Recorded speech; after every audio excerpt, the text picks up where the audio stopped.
Harry's wife. No need for Harry. As I've explained to you, people are simply appliances to the narcissist. They're to be used akin to a television set, washing machine, fridge freezer. Harry is no different with regard to his role in respect of Harry's wife. He became the intimate partner primary source because she identified subconsciously that he was the easiest individual to control. He pumped out lots of fuel, his ginger hot-headedness contributing to that, of course, his emotive behaviours as a consequence of the vulnerabilities that he's experienced. He has numerous character traits that can be acquired by her as a consequence of who he is and the background from which he has come, and of course many residual benefits, not least of which access, fame, and money. Of course, there's only so much that old Prince of Pink Pancakes is going to be of use to her, and we have seen that his use has become diminished as a consequence of him not being as wealthy as she imagined. The fact that he's fucked up with his own disclosures, resulting in the stock of Prince Harry becoming reduced, and also, because he's an extension of Harry's wife, her own stock becomes reduced. But according now to that bastion of journalistic excellence, Heat magazine, apparently she's going to move on and there's no need for Harry. The article tells us they became the most talked about couple in the world when they left the royal family back in 2020.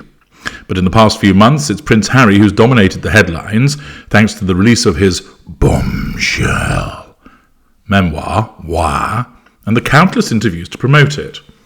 But now we are hearing the Duchess of Sussex has had enough of her husband hogging the spotlight and is hatching plans to take centre stage again. Naturally, she doesn't want him hogging the limelight, because that means that fuel from other people is directed towards him, not that he needs it, but it's away from her, and that makes her feel unimportant, lacking of consequence.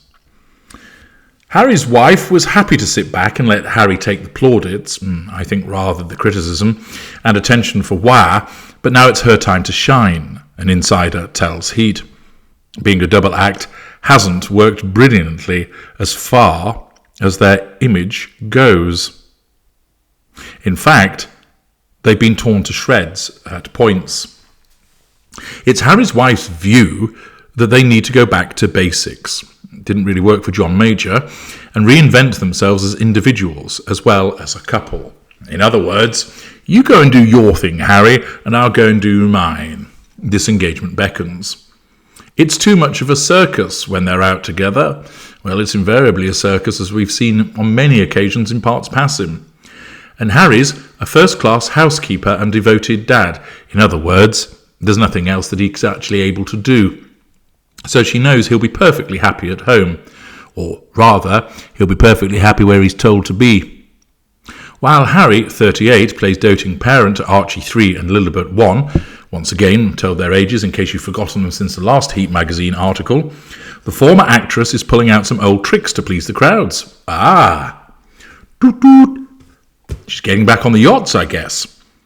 Although you won't see her starring in a Suits reboot just yet, that wasn't where my mind went, it's been reported that Harry's wife, 41, is ready to revive her shite-style blog, The Tick. And this time, with her new profile, she's aiming to make millions from becoming Harry's wife's America's leading wellness queen. Harry's wife founded The Tick, named after her favourite red wine, back in 2014, just in case you've never heard that before. Described as a hub for the discerning palate, yeah, right, the blog covered everything from food and travel to fashion and beauty, revealing that the Duchess listens to Sophie Ellis-Bextor and spent a month in Italy after reading Eat, Pray, Love. Once again demonstrating that there isn't an original thought in that woman's head, that she just has to copy everything that she sees around her.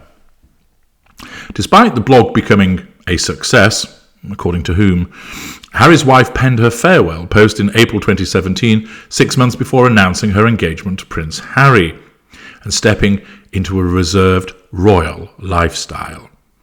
But with the pair now living their rule-free life in the States, The blog's 6-year hiatus could be coming to an end. Yet again, we're being told this, which is something that surfaces on a daily, if not hourly basis. Already a hit with fans in its heyday, was it? Harry's wife's post-royal tick could certainly rake in a whole new level of success, becoming a wellness empire rivaling, the likes of Kourtney Kardashian's Poosh and Gwyneth Paltrow's Goop, recently estimated to be worth a whopping $250 million. And alongside reinventing herself, our source says Harry's wife's new business venture is also an attempt to set the record straight once and for all. Oh. We're told things have really taken a back seat as far as Harry's wife being her own person, and she hates this perception that she and Harry are codependent and antisocial. Okay, so she dislikes the fact of being seen to be her own person, but all she's banged on about over the last 2 years, or even now getting towards 3 years, is being apart from the royal family, doing their own thing. But of course, none of that has succeeded. She's a failed bananitarian. The writing didn't get her anywhere. Nobody's interested in her politics. People deride her with regard to her faux humanitarianism. She did the voiceover work, didn't go anywhere. Did the podcast, they were boring and derided. The Shitflix series was laughed at. And of course, it's got even worse, as you know, in this year as a consequence of the level of lampoonery that has occurred. The fact that they're seen as antisocial, I think they mean unsocial. Antisocial is something else altogether. And also the idea that they're codependent. Well, it is a symbiotic relationship that they have. She is the narcissist feeding off him. He is the victim, addicted to her. She's also fed up with being seen as the ex-actress who got her ticket to the A-list by being Prince Harry's wife. It's offensive and unfair. No, it's not. It's accurate and entirely justified.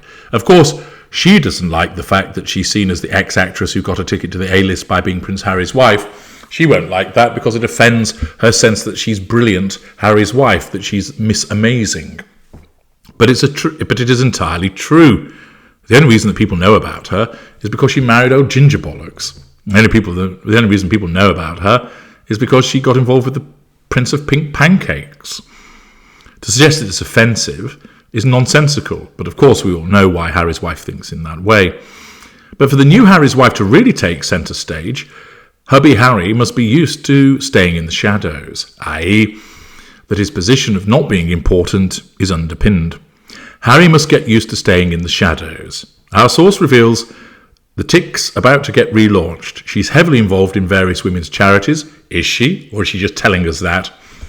And these are all projects she's handling alone. Might it be that nobody wants to be actually involved with her and she sits there declaring herself patron of a particular charity? There's so much going on with respect to her future right now, so it's a pivotal time to be smoozing around Hollywood by herself, i.e. she's driving around Hollywood on her own because nobody will answer the door to her, and doing so not with her husband always in tow. She needs to be seen as her own person, with her own merits. Of course, Harry's wife still wants Harry by her side if it involves a night out to a fancy event, i.e. when he serves a purpose for the purposes of extending the facade. She wants him to be there at red carpet events or galas, but she's still the mega ambitious character she was when they married. Harry's happy enough to be home alone with the kids, and she's taking advantage of that. Or rather, she's not interested in the children at all. As a narcissist, she has no love for them. And to the extent that they exist, Harry prefers to be involved with them. She's content to let him do that while she goes out doing what she wants instead, enabling her to keep him under control. He's not going anywhere else. And of course, this creates a further wedge between them. She allows him to remain home, thus he stays under control. But remember, he's in a sustained devaluation. So though on the surface she might portray it as her being kind to him, it's not actually the case. And it also increases the risk of disengagement for him, because as she's pottering around trying to drum up interest in her sorry schemes, there's a possibility that she may well be hunting around for a new intimate partner primary source, and then there will absolutely be no need for Harry. I'm H.G. Tudor. Thank you for listening.